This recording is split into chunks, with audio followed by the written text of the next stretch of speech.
The Word of God is alive and powerful, sharper than any two-edged sword, piercing even to the dividing asunder of the soul and spirit and of the joints and the marrow, and is a critic of the thoughts and intents of the heart. All Scripture is God-breathed and is profitable for doctrine, for reproof, for correction, for instruction in righteousness, that the man of God might be mature, thoroughly equipped unto all good works. Study to show thyself approved unto God, a workman that needeth not to be ashamed, rightly dividing the word of truth. Joshua 1:9, Have I not commanded you, be strong and courageous, do not be afraid, do not be discouraged, for the Lord your God will be with you wherever you go. John 8:12, I am the light of the world. Whoever follows me will never walk in darkness, but have the light of life. Romans 1:16, For I am not ashamed of the gospel of Christ, for it is the power of God to salvation for everyone who believes, for the Jew first and also for the Greek. 1 Peter 1:4, To an inheritance incorruptible and undefiled, and that fadeth not away, reserved in heaven for you. Verse 5, Who are kept by the power of God through faith unto salvation, ready to be revealed in the last time. Isaiah 5:20, Those who call evil good and good evil are as good as dead, who turn darkness into light and light into darkness, who turn bitter into sweet and sweet into bitter.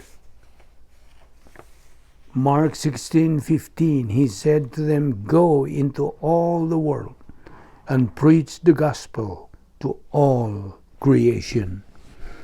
Before we start our Bible study, nining adlaw sa masanandan, ikinahanglan ang atong pagsusi sa atong tagsa-tagsa kakalag kung na napabagit ay mga sala nga nahibilin nga atong nabuhat nining adlaw.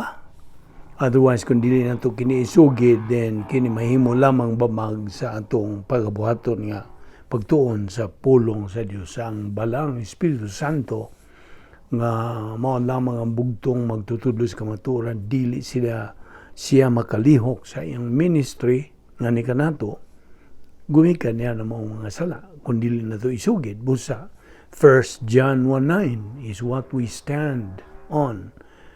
If we confess our sins, God is faithful and just to forgive us our sins and to cleanse us from all unrighteousness. Alang kanimo higala, who is still an unbeliever, then all you have to do is not naming or citing or enumerating or admitting your sins, but by using your free will. Aron ikaw makahimos labing mahinungdanong desisyon sa tibok mong kinabuhi, ang desisyon sa pagtuo kang Ginoong Hesukristo. Believe on the Lord Jesus Christ and thou shalt be saved. Acts 16:31. Busa, magampot ta karon sa ilong. Let us pray.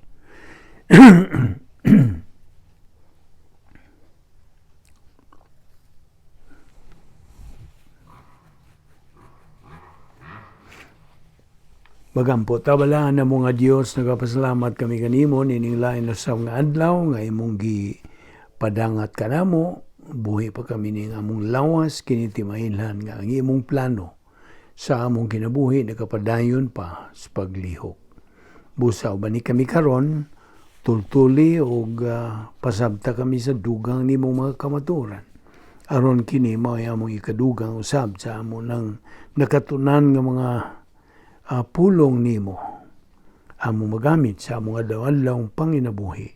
Kining tanan among gipasalamatan sa ngalan ni Ginoong Hesukristo. Amen. Maayong adlaw sa tanan natong mga subscribers, atong mga higala, atong mga igsuon diya ni Kristo. Welcome once again. Niya kita karon sa lain o sa mga pagtulunan ni nga dawa kini karon naguluhan. Trademarks of a true believer. Okay? Mga ilhanan, ti mailhan sa usa ka matuod nga magtotoo. Now, kitang mga magtotoo, gikan kita sa pagkadili magtotoo. Gusto? So, niadtong higayon nga nakadungog kita sa mayong balita sa kaluwasan, tumuo ka kang Ginoong Hesus ug ikaw maluwas, kita mihimo og timbang-timbang ginamit ang atong kabubuton. Kung mutuo ba kita, mudawat ba kita, musanong ba kita, niadtong atong nadungog ug nasabtan ug nakatunan nga pulong sa Dios bahin sa kaluwasan. And so, mao kadto ang higayon nga ang Dios nagahuwat sa imong desisyon. Mutuo ka ba sa mayong balita sa kaluwasan o dili? Og niadtong higayon na, mao to'y labing manungdanong higayon sa imong kinabuhi. That was your turning point in your life. Kung ikaw mudawat ba o magpaluwas ba. Ug busa, migamit ka kita, this refers to all of us believers now, migamit kita sa atong free will o mihimo kita sa labing manungdanong desisyon sa pagdawat pagtuo kang Ginoong Jesucristo ingon nga manluluwas. Ug didto sa pag-ingon nato, mutuo ako diha ikaw gibautismuhan dayon sa Espiritu Santo, nga diin ang Espiritu Santo samara nga iya kang gipunit o gibutang ikaw o kita ng mga magtotoo ngadto sa pagkayusa sa Dios pinagi sa atong pagtuo kang Ginoong Jesucristo. So, kaya ang paagi sa kaluwasan mo roan, pagtuo lamang kang Kristo lamang. Ug busa kita misanong yan tumaong mayong balita ug kita naluwas. Diha ang atong panahon gibalhin gikan dinhi nining kalibutana, panahon niining kalibutana ngadto na sa eternidad nga wa nay panahon.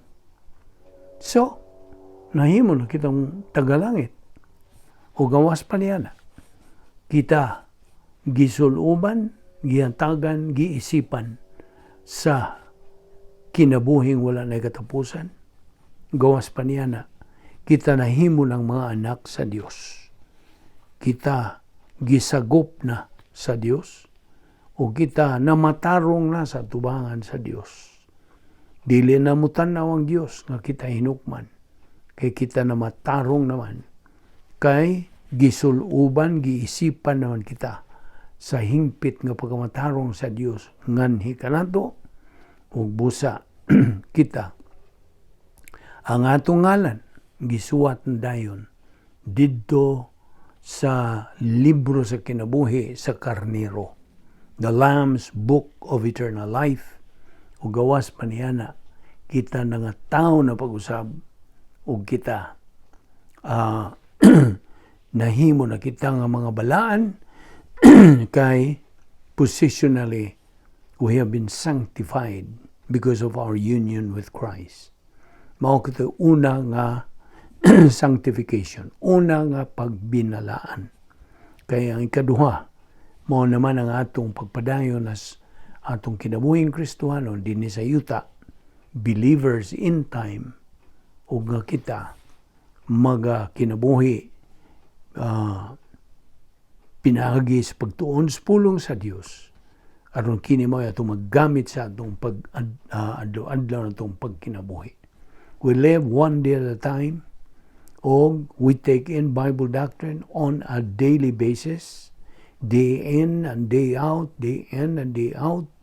nagatuon kita aron kining mga pulong sa Dios, mga kamaturan masilsil nganhi sa frontal lobe sa atong kardiya o kasing-kasing nining atong kalag ingon nga mga Kristohanon. Ug busa nagaatubang kita sa mando sa Dios nga patubuon ang atong kalag. Pinagis pagtuon, pagkaton, pagtuo, paggamit sa pulong sa Dios adlaw-adlaw. Hinumdumi ang atong slogan nining atong ministry. Operation SLBA. Study, learn, believe, and apply. Excuse me. Hugmao na karon kita mga Kristohano naman, kita are expected by God to become winners in life. How? By regularly, consistently, and persistently studying and taking in Bible doctrine in order for us to become winner believers. Apan kita maganamanam kitag saka sa atong espirituhanong pagtubo. Gikan sa pagkabata, ngadto sa pagkahingkod, o ngadto na sa pagkahamtong. So, pagkabot na nato niya ang sa pagkahamtong, we become winners, winner believers. And we as believers who are winners, we anticipate or can anticipate blessings. In fact, ang mga panalangin will run us down or run after us. Why? Tubag, tungod kay ang magtutuo nga mananaog, ana na siya katakos sa pagdawat niya ng maong mga panalangin. O kay only winner believers can experience this, not the loser believers. Dili. Way mahimo ang usa ka magtutuo nga pildiro. Kaya binimo, ang only source or true source of promotion mo ang Diyos. In fact, ang Diyos is in the business of promotion. He's just tapping his foot, waiting to bestow those promotions to believers who have reached the capacity stage, meaning spiritually mature believers, and that is how God is glorified. Hence, kitang mga magtutuo are constantly exhorted sa pulong sa Diyos to take in doctrine hangtod nga atong maabot o makabot ang atong common nga tumong, our common objective of believers, which is spiritual maturity. Kana nagpasabot, we are advancing in our spiritual life, thus become invisible heroes and pivot of our community and country. Mao na nga sa atong pagpadayon, nining atong tulumanon, ingon nga mga Kristohanon, we kept on pursuing our objective. Padayon na gihapon. Dili kay mohunong ng kita dayon, no. Si Pablo mismo, ang apostol, in looking back over his recent recovery, he realized that when he was still in spiritual autonomy, he had not yet achieved his goal, spiritual maturity. So, forgetting the things which are behind. So, he kept on pursuing the objective. Maupod kita nga mga magtutuo karon. Di kinahanglan. And we have to become aggressive to pursue it with more metabolized Bible doctrine. Kanya paggamit nato sa mga Diyos nun nga mga kasangkapan, pinagi sa pagpaluyo sa Diyos nun nga pagkalabawng magkagagahom. Kanya nga itong paggamit sa napulo ka mga paagis pagsulbat sa mga suliran. The 10 problem-solving devices in momentum testing. Kaya pagkasulayan na ba kita? So, Mao to si Pablo, follow the example of the Lord Jesus Christ's humanity during His incarnation. And that should be our attitude as believers. Niya ay mga characteristics o yung mga kinaiya o di ta makatawag batasan niini, kundi ang iyang attitude or characteristics sa espirituhanon nga pagkahamtong. Kini kung espirituhanong pagkahamtong, kini nagasunod sa Christian way of life, which is a supernatural way of life, and as such, it requires a supernatural way of execution. Diha sa atong pagpadayon sa pagsaka ngadto sa atong tumong nga spiritual maturity, then makabot na nato magkadungan na kini sa atong pagkabot kining maximum contentment natay pagkakontento na kulon sa ana nato sa kinabuhi. Wala na tigay mga kanang ingnon ta mga ambisyon nga illegitimate. Wala na. Maximum contentment may atong tumong. Philippians 4:11-13, John 5:11. Kanya ang atong pangunahuna, ligo na. We have mental stability. Roma 8:24-25. O gawas pa niya na. Natay maximum use of virtue love. Ingon nga problem-solving device. Now, kinahanglan kita tuwa magapuyo sa dapit nga may gahom sa Dios nga gitawag nato operational divine dynasphere. Mao na atong dapit nga puloy-an na niining kalibutana. And it is a mental attitude ang kinabuhi. Mental attitude life. Because the Christian way of life is a mental attitude life. Kanya, we are grace-oriented to the maximum ngadto sa kinabuhi. Maximum doctrinal orientation to reality. And then, kanunay gidang makahimo sa husto, tukma, maayo nga mga desisyon samtang atuwa kita niining position of maximum strength. Position of, yes, a position of strength. Kito man ta dito sa sulod sa dapit nga may gahom sa Dios. O natay maximum control sa atong kinabuhi. O madawat nato ang mga escrow blessings gikan sa Dios. O ang Biblia lamang ang basihanan ning tanan nga atong ipangisgutan. Kay kung walay pulong sa Dios sa atong kinabuhi, ang kinabuhi mura o ingnon ta laay, ingnon ta. I think that's the right Visayan word nga tumagamit, boring life. So a believer's life is boring if we do all the work and not allow God to do for us. You see? Kana mo man ay paagi sa relihiyon. Maningkamot ta sa itong kaugalingon, kunuhay aron sa paghimaya sa Diyos. No, it cannot be. We cannot. Ang Biblia nagkanayon, always give thanks in everything. Give thanks. Apa na ayaw, overact sa pag-ingon mo, praise the Lord without any right thinking. No. Well, it's true, there are instances in our life that we will be shocked by any crisis or disaster. Tinood, makuratan ta. Natural ba na? Tao gud ta. So, sa diha nga mo, atubang kitag bisag unsang mga katalagman baron, mga pagsuhay sa kinabuhi. Then, matarantar ta, we will be shocked. But if you have doctrine, paminaw, kung na kay doktrina diha sa imong kalag, you are able to face it with stability and courage. Courage under pressure. Mao kanibot ba sabot. So, ang pulong sa Dios mo ay maka-asinso nimo sa imong espirituhanong kinabuhi. Nothing else.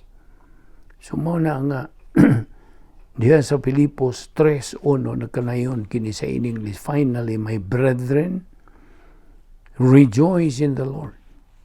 Kay nakay kalipay diyan sa imong sulod. Happiness. plus H. Kaya ka ng happiness o kalipay ikan sa Diyos, dili na sa tao. It is no trouble for me to write the same things to you again, and it is a safeguard for you. Mo gisulting Pablo.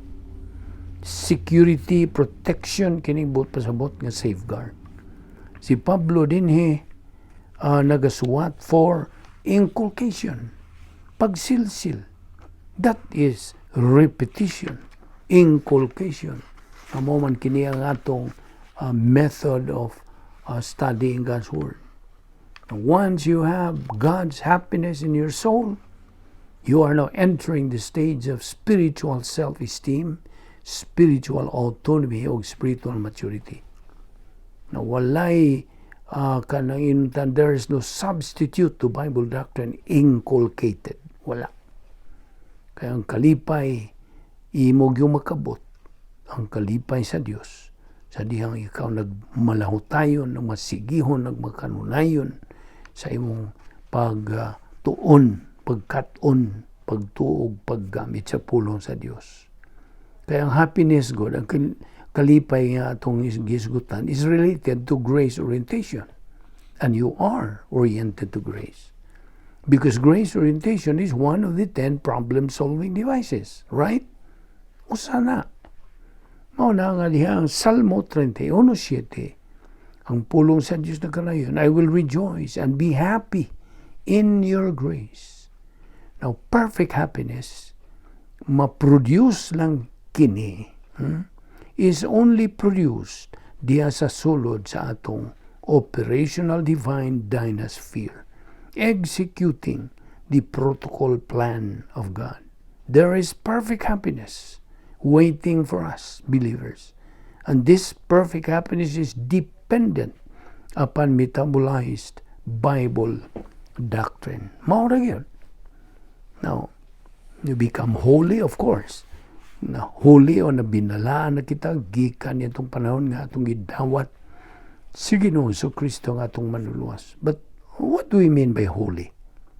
Sa Visayan, unsa may Visayan holy? Di ba? Diyos nun? Pagka-Diyos nun? Now, ang usa ka magtotoo is holy, considered holy, kung siya napunan sa Espiritu Santo ug siya nagapadayon sa pag-unsa tuman sa protokol nga plano sa Dios ang kinabuhi. 1 Timothy 6:6 nagkanayon, but godliness with contentment is great gain. Na verse 7 and 8 nagkanayon, for we bought nothing into this world, no brought, dili kay bought. For we brought nothing into this world, and we take nothing of it. Tinuod. Pag ani na to sa kalibutan, nining kalibutan, pagtunghan na to ning kalibutan na, paggawas na to sa taguangkan sa itong inahan, watay ida, hubo kita. Ini kamatay na to, labaw na tang hubo. You see? O kalibot pasabot ni Pablo din For example,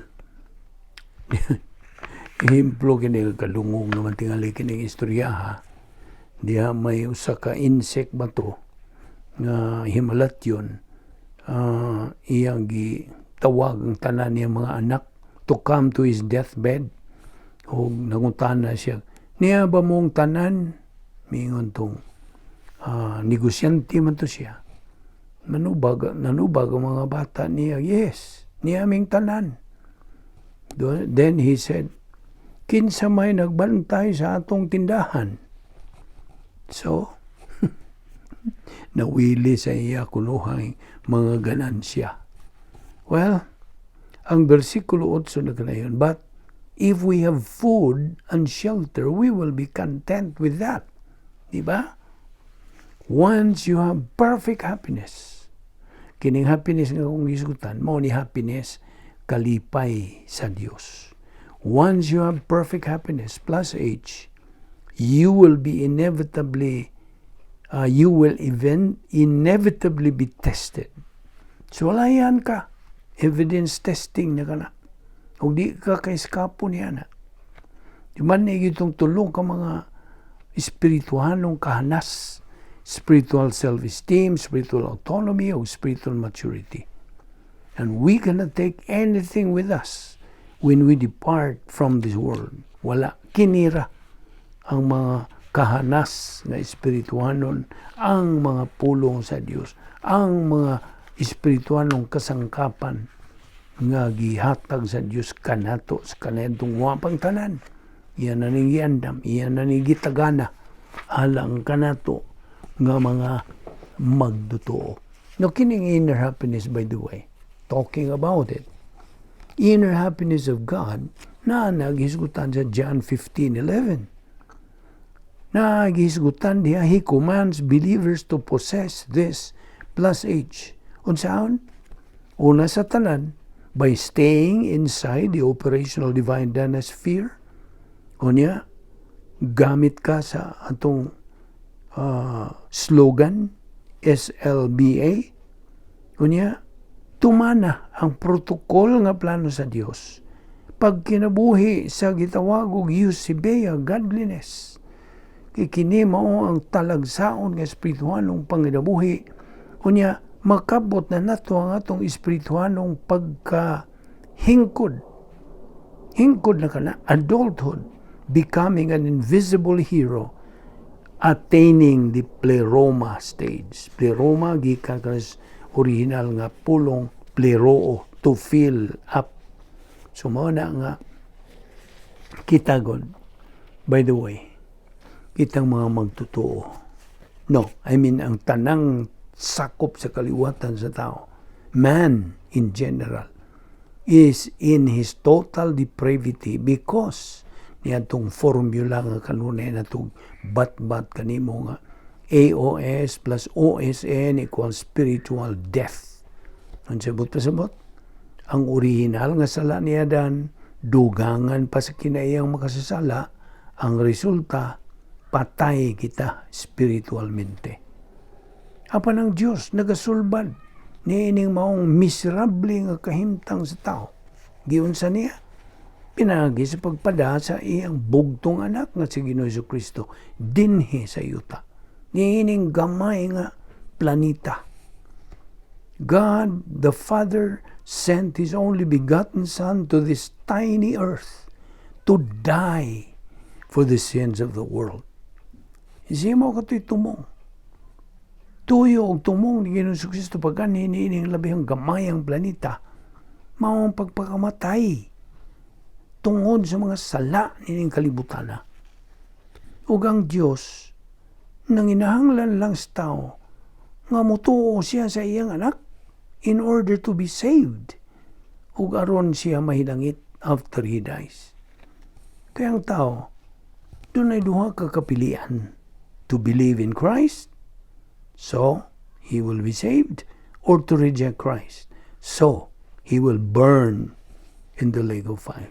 Mao na, duha ang iyong kapilian. To believe in Christ, eternal life. Hangtod ng kinabuhiya, uban sa Dios. But to reject Christ is eternal condemnation. Kundinahon ka na, hukman ka na, hangtod sa wala na katapusan. Sumaw na nga kitang mga magtutuo ni Ginoong Jesucristo. The following things happened to us at the moment of salvation. We were imputed eternal life. We were imputed God's perfect righteousness. Our names are written in the Lamb's book of eternal life, never to be blotted out again. We are entered into union with Christ forever through the baptism of the Holy Spirit. We are sealed permanently by God the Holy Spirit. Instantly we become a member of the royal family of God. And God gives us 39 irrevocable absolutes. We are sanctified positionally. We became a believer, Christian. We became a citizen of heaven. Philippians 3:20. Ug mao nga kitang mga magtutuo sa diha nga makahibalag kita, makatagbo kita mga kalisdanan baron o mga katalagman baron, most often resort to prayer ba and ask for God's miracles. Mora ba na sayop na to? Most often, mo resort kita og ampo dayon.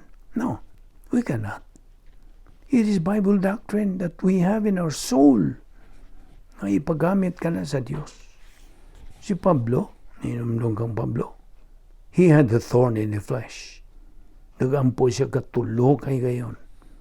But, unsa may tubag sa Diyos? No, Pablo. Instead, God told Paul, Pablo, ang akong grasya, igo na alang kanimo. 2 Korinto 12:9. My grace is sufficient for thee. So, of course, we have to pray day after day after day. We have to pray without ceasing. Matupagana sa 1 Tesalonica 5:17. Kay, ang tanan nga mga kalisdanan sa kinabuhi, naarabay hinungdan. All difficulties have reasons, right? They all come from God's omnipotence and His justice. Gikan ka na sa Diyos. Usa lamang ang makabuhat og milagro kung mao ka na ang Diyos. So, don't hope on them. Hope on God's Word. Get Bible doctrine that can make the real miracle. Mao na tinuod yung milagro noon. Ang pulong sa Diyos nga naadiha sa imong kalag. Well, it's true. Ang mga milagro are part of God's plan, but they're just temporary. He always has a reason na siya hinungdan niya na. Now, sige no, Kristo, man siya buhat ng mga milagro all the time. He did them by categories. Every category, not all categories. Si Ginoong Kristo did not perform them to relieve pain. Kundi leon sa pagpakita sa iyang mga credential ingon nga Mesiyas. So, when you are able to handle problems, ang unsa may lihok sa mga di magtotoo, kung moabot na ang mga suliran silang kinabuhi. Unbelievers will see you handle them with ease. Tanawon kanila. Kung ikaw magasagubang o magaantubang o mga suliran sa kinabuhi, tanawon ka ba sa mga di magtotoo? Tanawon ka, they will see you how you handle with ease kasayon. That is your witness. Paminaw, mao ka na ang imong pagsaksi, and that could start evangelizing them. Kasabot ka? Now, ang epekto sa imong espirituanong kinabuhi, ang mga tao nga naga-alirong o naga-libot kanimo, may have a spark of positive volition. Did you get the point? Now, when you pray for a miracle, that is pointless. The solutions of life are not miracles. Sabtagin dili ang milagro ra ba? Mao'y unsa solusyon sa kinabuhing ang may mga suliras kinabuhi. Dili. Ang may mga milagro, do not let you move an edge sa imong espirituanong kinabuhi. Dili. Dili ni makapasibog ni mo unahan. Kaya ang usa ka milagro, usa kini ka temporaryo nga relief. It's temporary relief. Renovated mind, more real solution to your problem. Ang nausab na ng mga panghuna-huna, maunay kanang tinuod yun nga kasulbaran sa imong mga suliran. Philippians 4:11 says, not that I speak from wants, for I have learned to be content whatever the circumstances. Maunay contentment. Diyan si Bruhano 13:5. Si Pablo, naghahatag ka na to niya ng tinuod, matuod nga solusyon sa atong mga suliran o mga sitwasyon. Ang spiritual growth. saturated and renovated mind with Bible doctrine. Mao na yung solusyon. Nakasabot ka ba? Dili ang mga milagro. Ang tinuod yung milagro, maong pulong sa Dios nga nahimo lang yung tinuod diha sa imong kinabuhi. So we do not pray for anything that's out of God's plan. We pray because we are spiritual. Not we are spiritual because we pray.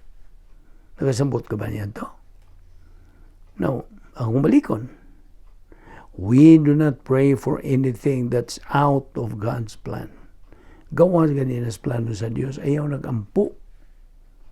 Nagampo kita tungod kay kita mga espirituhanon. Dili nga kita espirituhanon, mao nga kita nagampo. Sayo. I hope nakuha ni mo na. But the problem is, you do not know God's plan. Maura ba na dakong suliran? Wa magkakaila, wa magkakaibaw sa plano sa Dios. Kaya nga naman, tuod kay negatibo ka man, di man ka ganahan mutuon sa pulong sa Dios. Wa kay gana, wa kay kainit, wa kay gugma, wa kay pagpanumbaling. Sa pagtuon sa pulong sa Dios, wa kay ikagahin nga panahon. Di mo nang adlaw-adlaw, pilang oras gihatag sa Dios nimo kada oras. Kada adlaw. 24 oras ang gihatag niya. Usta? Nga di ka kagahin o bisig usan lang ka oras. Di gani mo abot o oras usahay ng atong Bible study sa YouTube. You see? Mo na suliran.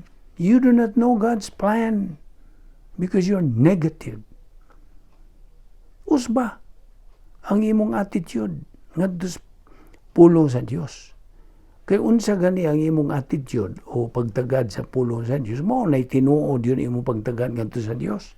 Sabot? Now, kadaghan sa mga doctrinal rationals nga mao kining doctrinal rationals tuod mao ni ang mga attitude sama sa spiritual self-esteem, spiritual adulthood, personal love for God the Father, impersonal love for all mankind, grace orientation. Mao ni ang mga attitudes. You see? So, ikinahanglan nga imong mailhan, masabtan, katunan ang plano sa Dios. Pinagi sa pag-unsa. Dias 1 Corinto 2:16 na kanang by renovating your mind with the mind of Christ. 1 Corinthians 2:16 kana. So, ang sikrito God, in fact, this is God's open secret. The open secret of spiritual life is consistency, persistency, regularity in spiritual momentum, spiritual growth. Wa manguti pagtubo, mao kana. Mao gyud nay lintunganay nga hinungdan sa atong pagka unsa wag yu alamag. We are ignorant. That's the worst thing that can happen to a believer. Ignorant of truth. Ignorant of Bible doctrine. Dias versikulo 11 sa Pilipos 4. Nagkanayon kini, for I am content in whatever state I am, therewith to be content. Kini si Pablo, nagsulti nini, nagsuwat nini. Ang iyang pagkakuntinto ni Pablo did not just happen quickly. Did not just happen overnight. No. It progressively happened. Basta, contentment is a way of life. As you progress sa imong espirituanong kinabuhi, you can have it gradually. Ang eksperyensya kasi natian ni Pablo of contentment can be acquired by you. Nakadungog ka? Now I'm addressing this to you, fellow believer. Kitang mga magtotoo mo ni ang mando sa Dios nga unta magakabuot kita nining pagkakuntinto. Labi daghan ra ba nato yung gyoy kuntintos kinabuhi. Ang mga ulipon lang yapon kita sa mga detalye sa kinabuhi. We are still slaves to details of life. Muna, kay wa man ta makatukod sa atong gitawag og dakbalay sa atong kalag, edification complex of the soul. So mo ni si Pablo nakatukod nini. Paul's experience of contentment can be acquired by us, natong mga magtotoo. By how? Unsaon? By growing up spiritually, renovating our thinking with the mind of Christ. 1 Corinthians 2.16. Ayaw na nagkalimtik ang 1 Corinthians 2.16. Kaya ka na naghisgot ka na sa huna-huna ni Kristo. Philippians 4.12. Sa gisulti. I know how to get along in adversity or in prosperity. I have learned. Kinahanglan ta to learn. Pagkaton. Knowledge of truth. Knowledge of Bible doctrine. Man tayo alamag. Tayo gana. You see that? Now, kaninyo nga ni, igo ni kitantanan man ang igo. Di man kaya akora. You see? Kita mga magtotoo. Manigingo sa kong amigo, paluma-luma, mga paluwas. Di mo sunod sa mando sa Diyos sa ikaduha. Bahin sa plano sa Diyos. Nanama. You see? The worst thing that could happen to a believer is ignorance of Bible doctrine. That's the worst. And the worst thing that could happen to any person on earth. I'm referring this to naka-include kinig mga di magtotoo. The worst thing that could happen to an unbeliever is unsa? To believe in what religion teaches. Na ang relihiyon man na magtudlo sa mayong balita sa kaluwasan. Ang ilang mayong balita kanang pagbuhat o mayo. Mao man ay lugot na ni Satanas. Di yung kang matunong sa kabubuton sa Diyos dili. Mao na. So, Philippians 4:12 again, I know how to get along in adversity or in prosperity. I have learned. I have learned the secret. Actually, dili lagi ni sikrito. It's not that secret. It is an open secret. Mystery doctrine, kinibut pasabot ni ini. It's God's open secret for every believer.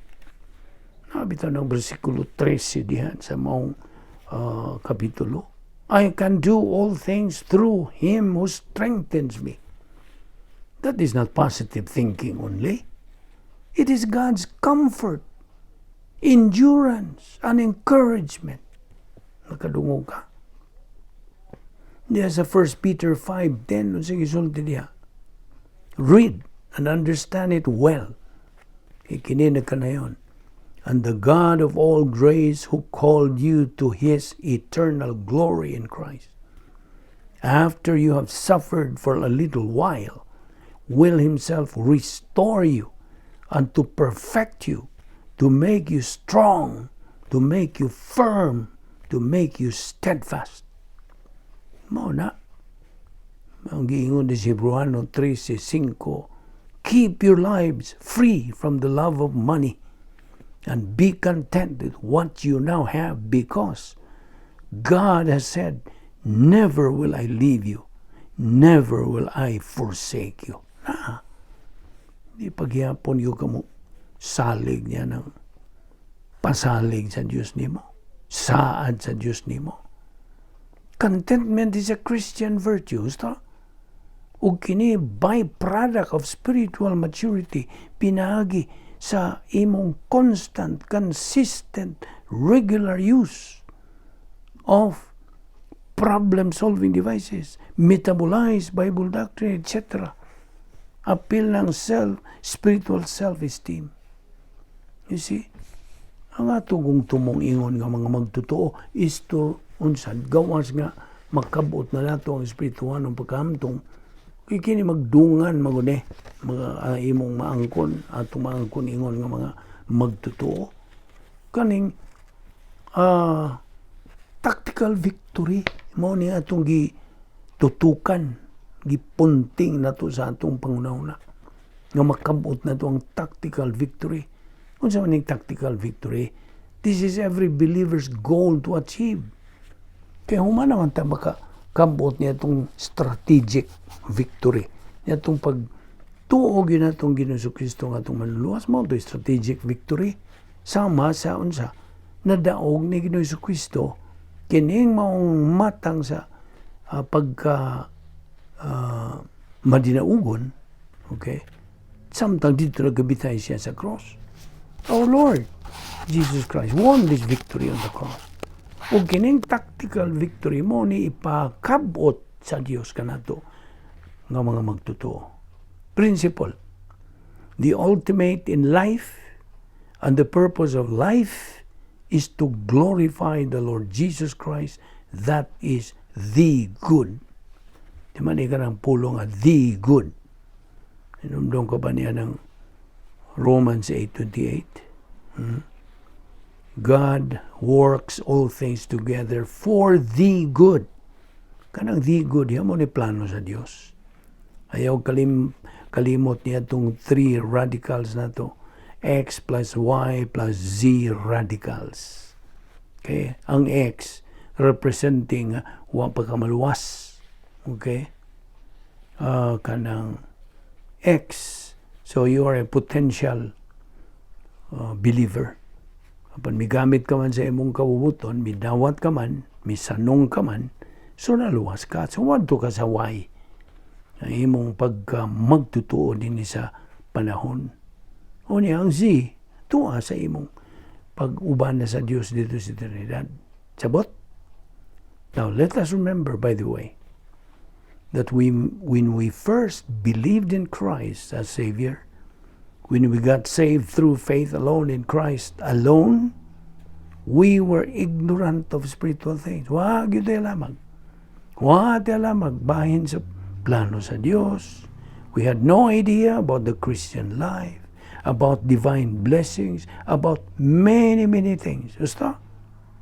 Now, mao na atong tunan ang pulo sa Diyos. Aron dili ta kanang ignorante. O gawas pa sa pagtuon ini mo abot man tas mga punto sa doktrina. The Royal Family Honor Code nga gani nagatugan ka nato nga kita believers, our actual status in this spiritual life is to grow up. You see? Grow up. Mao ni. Unsa man yung pag-grow up? Pagtuon, pagkaton, pagtuos, paggamit sa pulong sa Dios adlaw-adlaw. Adlaw-adlaw kini atong pagtuon sa pulong sa Dios, natinga ka. Of course, daghang matinga kay mura manig pagkatawa ko sa uban may yung grabe po mo adlaw-adlaw. Di ba mo mga buang sa Biblia? Pahiyom na lang ko anak makadungog ko anak. You see? May na lang mabuang ta sa kamatuoran kaysa imong pagka-ignoramos, pagka-way alamag sa kamatuoran. Mga na the worst. So, a believer who is not advancing in his spiritual life, dili gyud siya makaabot niya ng aristocrat stage. Kay mga sakop naman ta sa rianong panimalay sa Diyos, so we're expected to be aristocrats. Not scum, but aristocrats. Remember, it is God's justice that sends God's blessings to the perfect righteousness nga gisulob nganhi kanato. Tactical victories in the angelic conflict are won pinagi sa human volition. It's a matter of choice. Ang cross, the strategic victory of Christ over Satan, and the battlefield royalty of Christ are now historical facts. Di nilang una kita kutob. Inaw paghisgot na to bahin ini. Kay kini kabahin sa atong gitunan o title nining atong tunanan, the trademarks of a true believer. Ano ni atong ipangtunan? Kung tinuray kang magtutuo ni Ginoong Jesucristo then, mao ni ang mga ilhanan, ti mailhan, mga kinaiya, magampo ta. Balaan na mo nga Dios, nagapasalamat kami kanimo nining laing higayon sa among pagpakikamitay kanimo ug sa imong mga pulong. Salamat o Dios sa imong grasya. Among gipahimuslan dili kami takos ni iniapan. Ikaw matinumanon magayod sa imong mga saad. Dada kami pagbalik ugma dinhi aron kami makapadayon sa pagtuki, paghisgot, pagtuon, pagkaton nining imong kamatuoran bahin nining among uluhan nga among giduputan sa pagtuon, the trademarks of a true believer. Salamat. Kining tanan among gipasalamatan gumikan sa pulong nimo nga nahimo ng bahin sa among kalag. Pasalamatan namo kini sa ngalan ni Ginoong Hesukristo among bugtong manluluwas. Amen.